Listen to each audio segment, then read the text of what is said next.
Hola, soy Juan Casabela Dávalos, profesor de Derecho Procesal Penal de la Universidad Católica de Salta, y hoy, con un poco de ingenio, vamos a retomar las clases que teníamos atrasadas o pendientes y vamos a analizar el tema que nos toca de la investigación penal preparatoria.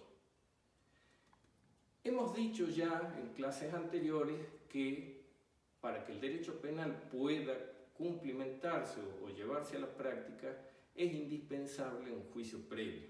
Por eso habíamos dicho que el proceso penal, además de ser un instrumento de realización del derecho de fondo, es desde un punto de vista constitucional un recaudo ineludible para la aplicación de una pena.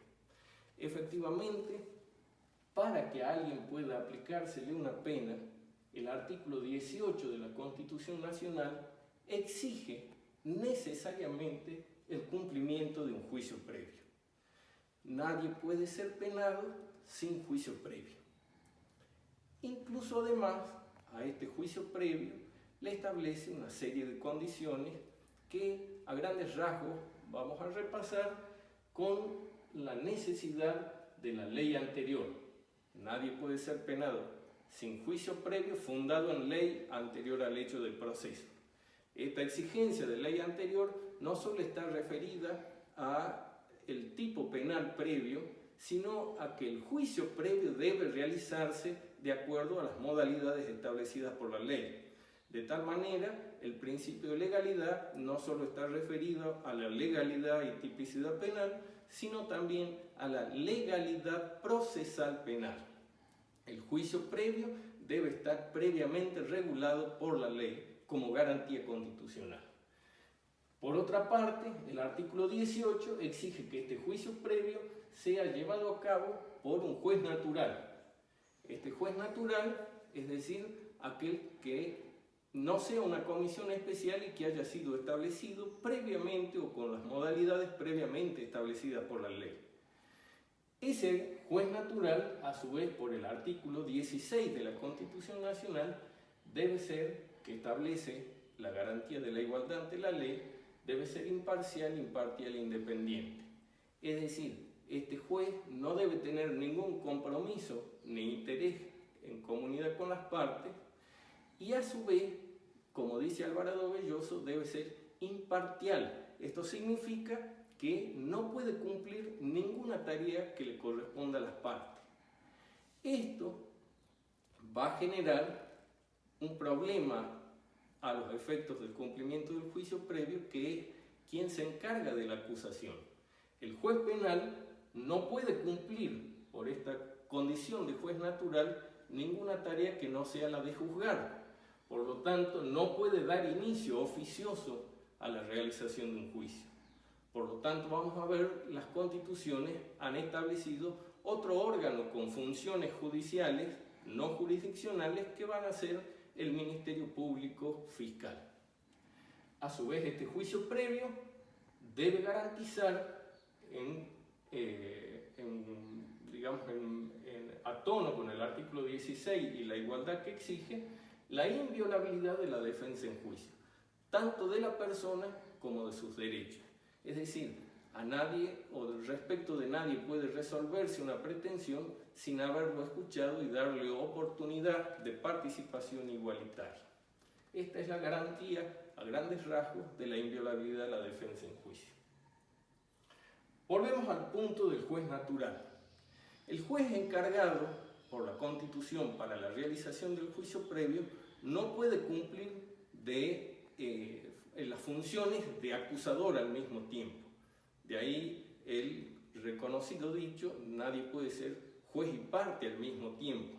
O, en términos que conocían los clásicos, nec proceda, iudex ex officio. Es decir, el juez no puede proceder de oficio porque estaría identificando su actuación también con la del acusador.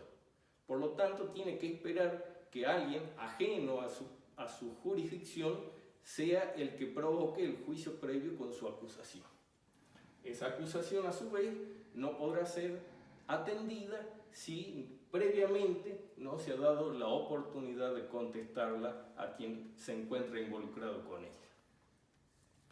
Ahora bien, hemos visto que este juez natural no puede cumplir las funciones de acusación, que las constituciones se han visto obligadas a poner en manos de otro organismo del Estado, en este caso de los ministerios públicos fiscales, tanto nacionales como provinciales.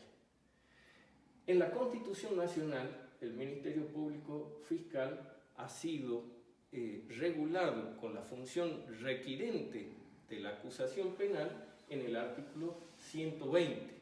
En la Constitución de la provincia de Salta, quien regula la función requirente quienes regulan la función requirente son los artículos 164, 166 y subsiguientes en la provincia de Salta. En correlato con ello, como lo hacen todos los códigos procesales penales, el Código Procesal Penal de la provincia de Salta, en los artículos 76 y subsiguientes, regula justamente la función requirente o acusadora del Ministerio Público Fiscal. Lo que necesitamos ahora es verificar cómo es posible que un funcionario del Estado que se ha hecho cargo de la persecución de los delitos por considerar que en estos está involucrado el interés público, puede actuar con cierta eficiencia o eficacia en esa tarea de acusación, siendo que ese órgano o ese funcionario no ha padecido ni ha participado del hecho delictivo. De tal manera, los códigos procesales lo que regulan es una etapa que le dé oportunidad para esa preparación de la acusación. El sistema de una etapa regulada por las leyes procesales para la acusación tiene origen en el Código de Napoleón de 1808. Allí, después de una serie de disputas entre jueces o partidarios de los jueces monárquicos y partidarios de las leyes revolucionarias, se consensuó Napoleón logró un consenso de definir una etapa preparatoria del juicio previo. Era la preparación de la acusación. La puso en manos de lo que llamó los jueces de instrucción, que en verdad no eran verdaderos jueces porque no dictaban sentencias, simplemente controlaban las condiciones para que se formulara una acusación con eficiencia antes de la realización del juicio. Esa situación hoy en día ha sido puesta, o esa tarea hoy en día ha sido puesta por los códigos procesales penales de prácticamente toda la Argentina en manos de un fiscal penal. Los fiscales penales en el Código Procesal Penal de Salta son los que tienen a cargo la tarea de preparar la acusación con ciertas condiciones de eficiencia o eficacia. Y a su vez deben realizar o deben cumplir en esa tarea de investigación penal preparatoria lo que antes realizaban, según el Código de Napoleón, y hasta no hace muchos años, incluso hasta recientemente en el Código Procesal Penal de la Nación, los jueces de instrucción. Es decir, los fiscales penales hoy vienen a reemplazar como órganos naturales la preparación de la acusación a los jueces de instrucción. Hoy ya no se llama esa preparación de acusación instrucción, por lo dicho, sino investigación penal preparatoria. El programa nos pide que analicemos de esta investigación penal preparatoria su finalidad. De acuerdo a la finalidad, podemos incluso hasta definir, o tradicionalmente se ha definido la etapa preparatoria. Esta, como la instrucción y hoy en día la investigación penal preparatoria, puede definirse siguiendo a los clásicos a los clásicos de la Argentina, como Alfredo Vélez Mariconde, como una etapa eventual preparatoria de la acusación y eventualmente del sobreseimiento. Algunos autores en la actualidad la consideran como una etapa esencial por el hecho de que en las acciones penales públicas en que debe tener lugar esta preparación, necesariamente debe cumplirse para acceder al juicio. Sin embargo, vamos a ver que para acceder al juicio no en todas las acciones penales es necesaria una investigación penal preparatoria a cargo de un fiscal, porque existen acciones penales privadas, como la que corresponde a los delitos de injurias y calumnias, por ejemplo, que no necesitan una investigación penal preparatoria. Esa tarea es puesta en manos del particular ofendido y su abogado, quienes promueven directamente la acción a través de una querella, sin esta etapa preparatoria. Ahora bien, para los delitos, la finalidad entonces es dar base a la acusación y eventualmente al sobreseimiento del imputado cuando con esa investigación preliminar se determina que el imputado no tiene que responder por los hechos que se investigan. A su vez, vamos a ver en lo que nos pide el programa el ámbito de su aplicación, como lo dijimos recién, en el artículo previsto en el artículo 228, está reservada para los delitos de acción penal pública, propiamente dicha, y las dependientes de instancia privada. La actuación de los fiscales penales en esta etapa de investigación penal preparatoria es directa, vamos a ver en realidad oficiosa por el artículo 229, los del Código Procesal. Los fiscales penales deben actuar inmediata y directamente en la investigación de los hechos que aparecen cometidos como delictivos dentro de sus jurisdicciones reguladas por la ley. Esa actuación de oficiosa responde a lo que era conocido en general como el principio de oficialidad en el ejercicio de la acción penal. Los órganos del Estado, atento a estar involucrado en el orden público, debían reaccionar espontánea y directamente a la investigación y a la promoción de la acción penal, porque lo que estaba en juego es el interés público, incluso aún cuando las víctimas no reaccionaran en el mismo sentido. Sin embargo, las leyes procesales hoy regulan una serie de facultades discrecionales de los fiscales que en el programa hoy las tenemos reguladas o las tenemos mencionadas como criterios de oportunidad, que son las situaciones reguladas en el artículo 231. Se ha señalado mucho en la doctrina que estas posibilidades discrecionales de disponer de la acción penal por parte de los fiscales, es decir, de no acusar cuando a ellos no les parece oportuno, son regladas y muy limitadas por la ley. Sin embargo, vamos a ver que en la práctica no resultan tan limitadas. Ciñéndonos al programa, en este caso de Derecho Procesal Penal en la materia de licenciatura, a la licenciatura en Criminalística, en la carrera de licenciatura en Criminalística, vamos a ver que los criterios de oportunidad están regulados por el artículo 231. Prevé situaciones en que los fiscales no se ven obligados a reaccionar espontánea y oficiosamente y pueden no promover acción penal, y son las circunstancias o las situaciones previstas en este 231 de la insignificancia del hecho o de los daños cometidos con el hecho, el de la pena natural cuando los daños que se ha provocado a sí mismo con el mismo hecho el imputado ya superan toda posibilidad, como es el caso de las personas que han quedado inválidas o cuadriplégicas en función de un accidente de tránsito en el cual han provocado otros daños a otras personas o terceros. La pena, el caso de la pena insignificante, cuando las penas que se esperan para otros delitos que concurren en el juzgamiento del mismo imputado, en realidad van a ser también insignificantes respecto de esas otras penas que se esperan mucho más graves en otros hechos.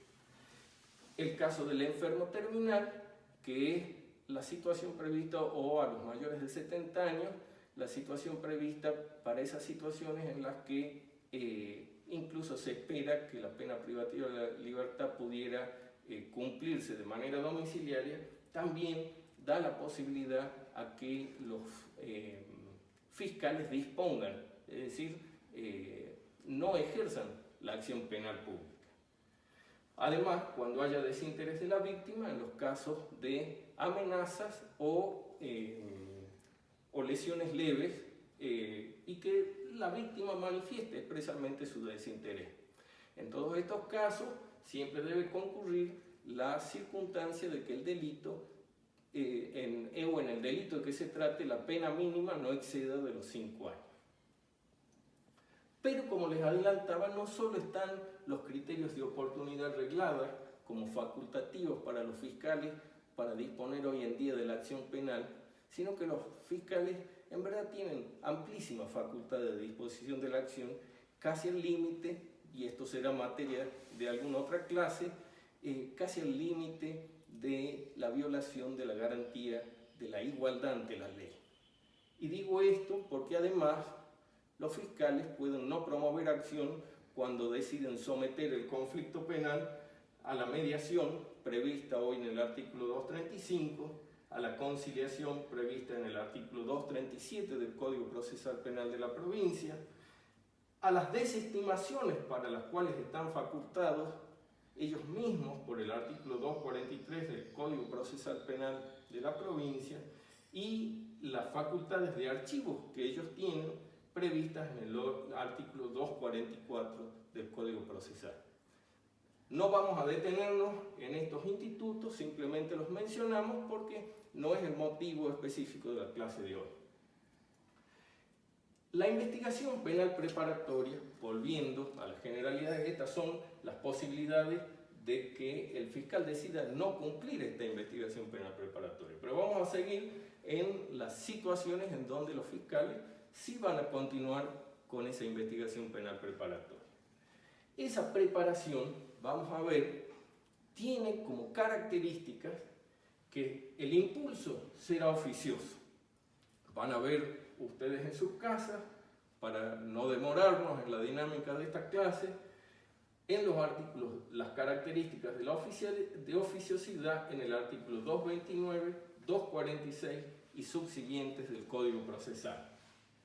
Vamos a ver que la intervención del resto de las partes solo tendrá la posibilidad de proponer medidas que el fiscal, que es el dueño de la investigación penal preparatoria, podrá admitir o no, y sus decisiones prácticamente son irrecurribles. Hay algún muy pequeño plazo para una queja ante el juez de garantía, pero cuya decisión es inapelable. Su característica o la forma de cumplimiento es escrita. Van a ver, a partir del artículo 258 del Código Procesal Penal de la provincia, el instituto del legajo de investigación que viene a reemplazar a los expedientes de instrucción. Pero es algo semejante y que se lleva en donde se documentan los actos de la Fiscalía en la preparación penal y hoy se llama legajo de investigación. Vamos a ver que, entre otras características, es parcialmente secreto. Es parcialmente secreto y contradictorio en virtud de lo dispuesto por los artículos 257 y 259. Y es a veces secreto totalmente en funciones de los artículos 261 y 262 del Código Procesal, que vienen a regular lo que hoy se ha dado en llamar, ha venido a reemplazar el secreto de sumario, la reserva de las actuaciones. Reserva total en el 261 y reserva parcial en el 262, en donde se limita totalmente o parcialmente la posibilidad de control de los abogados defensores de las actuaciones de los fiscales. Su duración, y con esto vamos a ir concluyendo, su duración está regulada en el artículo 256 del Código Procesal Penal, tiene 4 meses en principio, pero es prorrogable por circunstancias fundadas ante el juez de garantía, por el juez de garantía por 4 meses y puede tener una prórroga extraordinaria de 6 meses más, de manera que que tiene en total los 8 más los 6 meses, 14 meses en total. Pero se limita, va a ver en el artículo 256, en casos de incidente, es decir, el plazo se paraliza por situaciones incidentales que, como por ejemplo recursos de apelación, en virtud de los cuales el plazo queda paralizado y la investigación penal preparatoria puede extenderse mucho más. En definitiva, si bien hoy la doctrina y las legislaciones hablan de un sistema acusatorio puro, porque ha quedado en manos del fiscal la preparación de la acusación, en verdad, si esto integra o esta etapa es regulada en las leyes procesales como una etapa procesal, el proceso aún continúa, a mi humilde entender, siendo mixto, es decir, tiene una etapa escrita, limitadamente pública y contradictoria, o secreta y contradictoria, y por lo tanto de características inquisitivas. No es inconstitucional, a mi modo de ver también, porque esta etapa tiene estas características porque tiene por fin dar base a la acusación, no a las garantías del 18 de la Constitución Nacional. Cuando, cumplida esta etapa preparatoria de la acusación, se concrete la acusación y se dé inicio al juicio previo, entonces sí estaremos en cumplimiento o en ejercicio pleno de todas las garantías que nos asegura el 18 de la Constitución, con las regulaciones de la ley anterior, de un juez natural, imparcial, imparcial, independiente, y de la garantía de la inviolabilidad de la defensa en juicio.